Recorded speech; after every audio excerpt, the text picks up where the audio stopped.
Good morning, students. Today I am going to start a new chapter, that is chapter number 3. The name of the chapter is data handling, and this is my episode number 1. So this data handling, this chapter is a very interesting chapter, and first of all I would like to tell you one important thing, that all the bar graphs in this chapter you will have to make on the graph copy. So you will have to purchase a graph copy and the solution will be done on that graph paper. This is very important. So now coming to the point, the topic is, the chapter name is data handling. So what is data? First of all we will have to know this, what is data? So what is data? Data is a collection of information in the form of numbers. So what is data? Data is a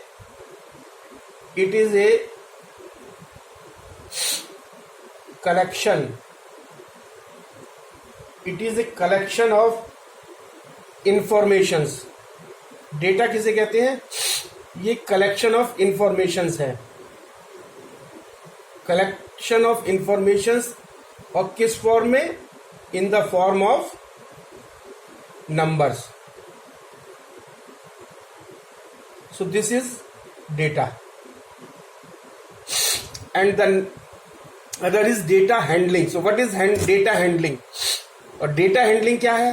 data तो हो गया information in the form of numbers, collection of information in the form of numbers. और data handling हो गया, it is a process. ये एक process है.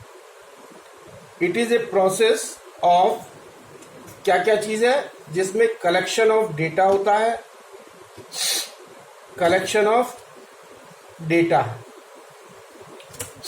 And the second point is arrangement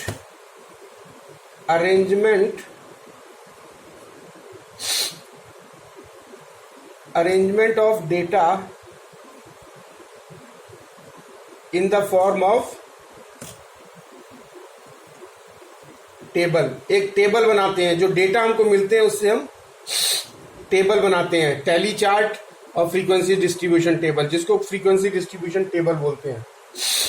और third is analysis of data. Analysis of data. और उसके बाद फिर डेटा की एनालिसिस करते हैं. क्यों?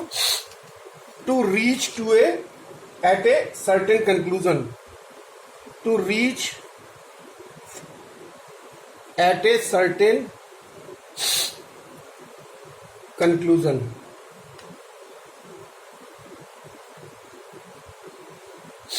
तो एनालिसिस की जाती है. क्यों की जाती है? क्योंकि हम उन डेटा के बेस पे, उस टेबल के बेस पे हम किसी कंक्लूजन पे पहुंच सके. So this is data handling. Now the next comes raw data.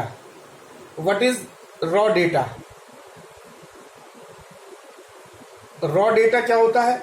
Data recorded in original form. जो ओरिजिनल फॉर्म में डेटा रिकॉर्ड होते हैं उनको रॉ डेटा कहते हैं. Data recorded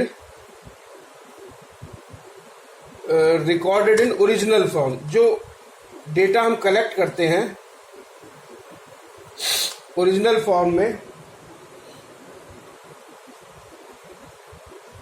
data recorded in original form is known as raw data. उसको हम raw data बोलते हैं. And the next comes bar graph. This is very important. Bar graph. और ये जितने भी बार ग्राफ बनाने हैं आपको ग्राफ पेपर पे बनाने हैं. ये बहुत इंपॉर्टेंट है, इसको आप समझ लीजिए.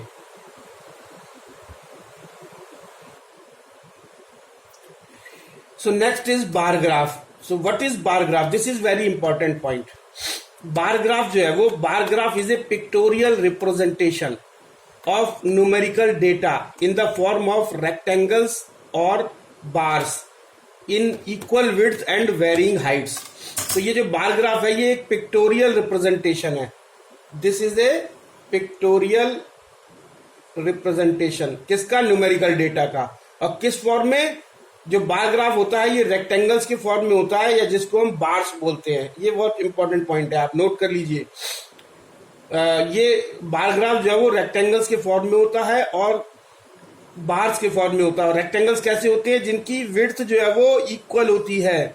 बार ग्राफ बनाते समय ध्यान रखना है कि जो एक्स एक्सिस पे लेंगे वेरिएबल, वो जो इंडिपेंडेंट वेरिएबल, वो इंडिपेंडेंट क्वांटिटी, वो जो है वो इक्वल विड्थ का होगा और वेरिंग हाइट्स का होगा, जिसकी हाइट जो है वो वेरी करेगी। So this is a bar graph. So what is bar graph? Bar graph is a pictorial representation of numerical data in the form of rectangles or bars of equal width and varying heights. Now the next is use of bar graph. Bar graph का use हम क्या कर, bar graph से का क्या use है, bar graph क्यों बनाते हैं? So why we are making this bar graph? So bar graph is used to bar graph is used to compare the data, यानी डेटा को कंपेयर करने के लिए, और to analyse the data to reach at the certain conclusion, ये bar graph बनाया जाता है। So now use of bar graph. Bar graph is used to compare the data compare करने के लिए। दूसरा, to analyse the data to reach at certain conclusion, और data को एनालाइज करते हैं हम, क्योंकि हमको किसी कंक्लूजन पर पहुंचना होता है। Now next is array. The raw data when arranged in ascending or descending order is called an array. तो जब raw data जो हमको अवेलेबल होता है उसको हम या तो ascending order में लिख दें और या descending order में लिख दें, तो उसको हम, वो raw data जो है वो क्या बन जाएगा, array, उसको हम कहते हैं array. So next is the frequency, which is very important. Frequency, this is very important. So what is frequency? So frequency क्या होती है, the number of times an observation occurs. तो मतलब कोई भी ऑब्जर्वेशन कितने टाइम आ रहा है उसको हम फ्रीक्वेंसी कहेंगे। The number of times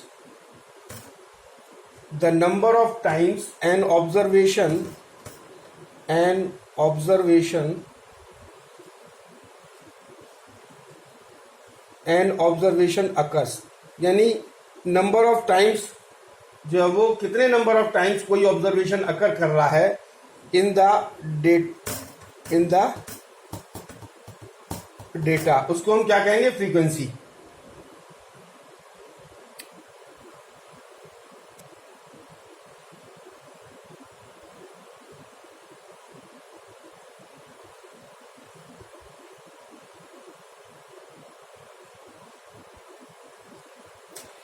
so next is frequency distribution table.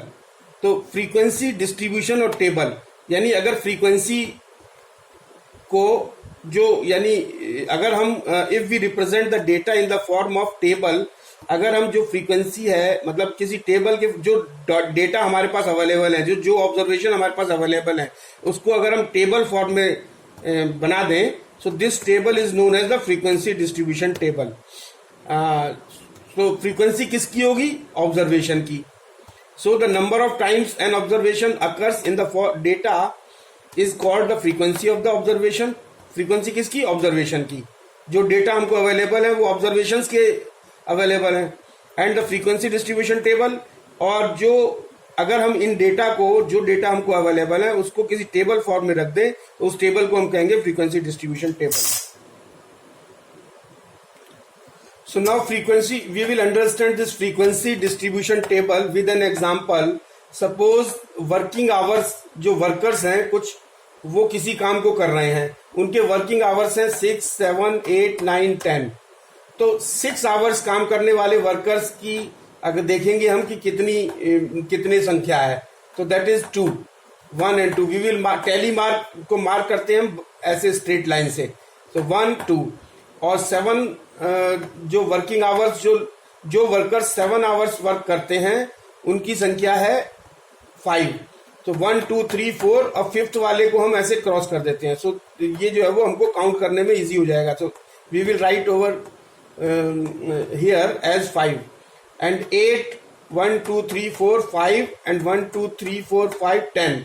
तो 8 आवर्स काम करने वाले जो वर्कर्स हैं उनकी संख्या है 10, 9 आवर्स काम करने वाले वर्कर्स की संख्या है 7 एंड 10 आवर्स काम करने वाले वर्कर्स की संख्या है 6. So this number of workers यानी फ्रीक्वेंसी हो गई. 6 आवर्स काम करने वालों की फ्रीक्वेंसी हो गई 2, 7 आवर्स काम करने वाले वर्कर्स की हो गई फ्रीक्वेंसी 5, ऐसे ही 10, 7, 6. तो टोटल जो है वो फ्रीक्वेंसी हमारी आ गई 30. So this is known as the frequency distribution table.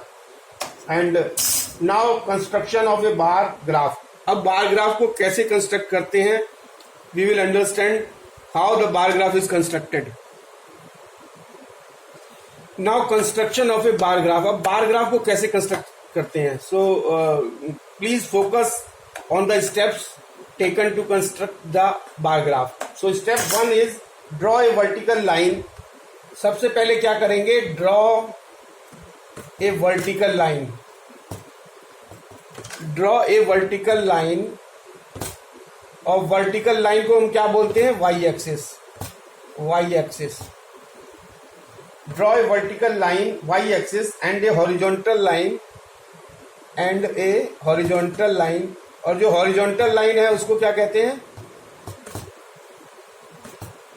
Horizontal line that is X axis.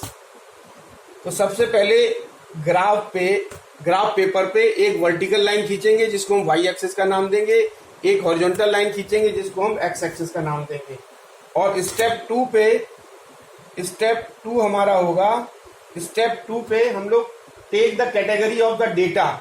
उसके बाद टेक द कैटेगरी, जो हमको डेटा दिए होंगे उसकी कैटेगरी को हम take the category of the data on X axis. X axis पे कैटेगरी ली जाएगी, ये ध्यान रखना है.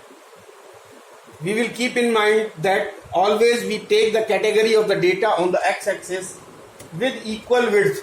और इंपॉर्टेंट चीज ये है कि इसकी विड्थ जो है वो बार ग्राफ बनाते समय विड्थ जो है वो कैटेगरी की इक्वल होनी चाहिए. This is very important. Equal width and equal spacing. और स्पेसिंग भी उनमें अलग अलग कैटेगरी में जो स्पेसिंग देंगे वो भी सेम होनी चाहिए.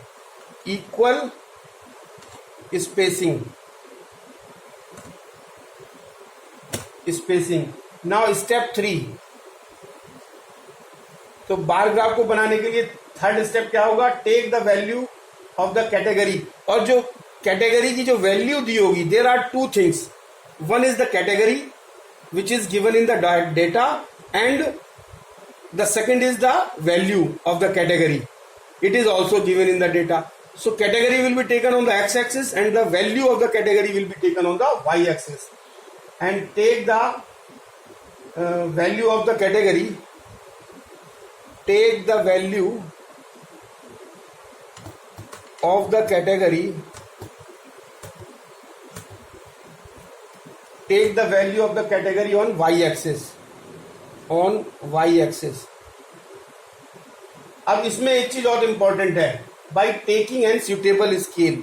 वाई एक्सिस पे जो भी चीज लेंगे by taking and suitable scale. कोई हमको स्केल लेना पड़ेगा सुटेबल. उस स्केल को मानते हुए जो है वो हमको जो वैल्यू है कैटेगरी की वो वाई एक्सिस पे लेनी है. और स्टेप 4 जो, this is step 3 and step 4 जो होगा वो हमारा होगा, step 4 is the draw a vertical rectangle for each category. उसके बाद हम क्या करेंगे, ड्रॉ ए वर्टिकल रेक्टेंगल. और वर्टिकल रेक्टेंगल बनाएंगे for each category, her category के लिए, फॉर ईच कैटेगरी. और हर कैटेगरी के लिए वर्टिकल रेक्टेंगल बनाएंगे एज पर गिवन डेटा. जो हमको डेटा दिए होंगे उसके हेल्प से हम जो है वो वर्टिकल रेक्टेंगल बनाएंगे. तो 4th स्टेप में होगा draw a vertical rectangle for each category as per given data. तो ये फोर्थ स्टेप के बाद में जो है वो we will reach at the conclusion in this manner the bar graph will be constructed. और जब बार ग्राफ बन जाएगा तो we can analyse the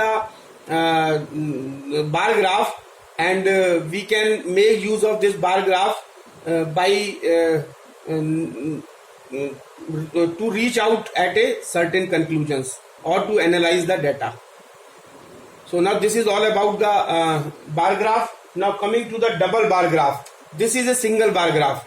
Now coming to the double bar graph. So now coming to the construction of double bar graph. So before going into detail of the construction of double bar graph, we will understand about the single bar graph and the double bar graph. Single bar graph is used to represent the data on one variable. This is important. This is used to represent the data on one variable. Example, population of different states in particular year. किसी year में different states की population को देखेंगे तो वो single बार से depict किया जाएगा, डिस्प्ले किया जाएगा। और double bar graph is use to compare two sets of related data. इसमें दो सेट्स होंगे रिप्रेजेंटेड बाय टू बार्स, और ये दो बार्स से या दो रेक्टेंगल से रिप्रेजेंट किया जाएगा। और वो रेक्टेंगल्स कैसे होंगे? Side by side. This is known as double bar graph. और इसमें दो सेट्स ऑफ डेटा होंगे। एग्जाम्पल इसका डबल बार ग्राफ का है कि ए कंपनी और बी कंपनी है। एग्जाम्पल है we are having company A and company B. A and B ये दो कंपनी है, और इसका जो है वो ईयर वाइज जो है वो हमारे पास कंपनी का जो है कार का प्रोडक्शन है। और ईयर वाइज जो है, तो एक तो हमको दो कंपनी है इसमें, और दूसरा ईयर वाइज जो है year wise production of cars हमको अवेलेबल है। तो इसके लिए हमको डबल बार ग्राफ की जरूरत पड़ती है, क्योंकि दो कंपनी है और दोनों कंपनी का, ए कंपनी का किसी पर्टिकुलर ईयर में प्रोडक्शन, कार का प्रोडक्शन मान लीजिए 34 है, 34 कार प्रोड्यूस, और बी जो है वो कंपनी ने उसी ईयर में जो है वो मान लीजिए 60 कार्स प्रोड्यूस करी। तो ये साइड बाय साइड जो है वो हम दो रेक्टेंगल्स बनाएंगे। So now we have already learnt about the steps to be taken for construct a single bar graph. Now we will see that how we will construct this single bar graph by taking an example. Suppose the example, this is given in the table. This is the question. Hours of the day, sales of the goods in rupees. तो ये 10 से 11 बजे के बीच, 11 से 12 बजे के बीच, 12 से 13 बजे के बीच, और 13 से 14 बजे के बीच।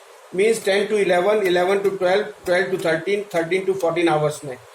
यानी जो है वो हमारा प्रोडक्शन 10 to 11 के बीच में जो है वो जो सेल ऑफ गुड्स हुआ वो 2000 गुड्स सेल हुए, 2000 रुपीज़ के। और 11 to 12 3000 रुपीज़ के सेल गुड्स जो है वो सेल हुए। 12 to 13 आवर्स में जो है 5000 रुपीज़ के सेल हुए।